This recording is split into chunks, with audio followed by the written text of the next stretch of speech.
থেকে 10 মিনিট পাটা নিজেদের মানে পায়ের মধ্যে ভিজিয়ে রাখবে, যাতে কি হয় আমাদের নরমগুলো নরম হয়।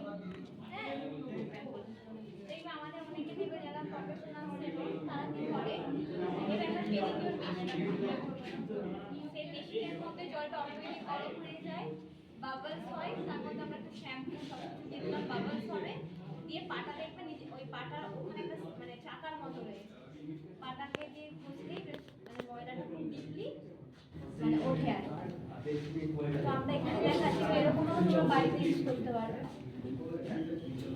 5 থেকে 10 মিনিট পাটা ভিজিয়ে রাখার পর ঝামা যেটা বলেছিলাম না, ঝামা ব্রাশ এগুলো দিয়ে আমরা পায়ের মানে তলাটাই, আমাদের পাটা বেশি তলাটাই তো অপরিষ্কার থাকে, ওগুলো আমরা পরিষ্কার করে নেব। আর কারো যদি নেল পালিশ থাকে তার আগে আমরা নেল পালিশটা তুলে নিতে পারি, ঠিক আছে? কেউ নেল পালিশ তুলতেও পারে, কেউ বলে না আমি নেল পালিশ তুলবো না। কিন্তু নেল পালিশটা তুললে কি হয়, আমাদের যে কিউটিকেলগুলো থাকে, যে মৃতকোষটা থাকে, সেটা আমরা ভালোভাবে তুলতে পারি, ঠিক আছে? যে পায়ের নখের মধ্যে দেখবে কালো কালো ময়লার মতো থাকে, নেল পালিশ করে থাকলে তো সেটা বোঝা যায়।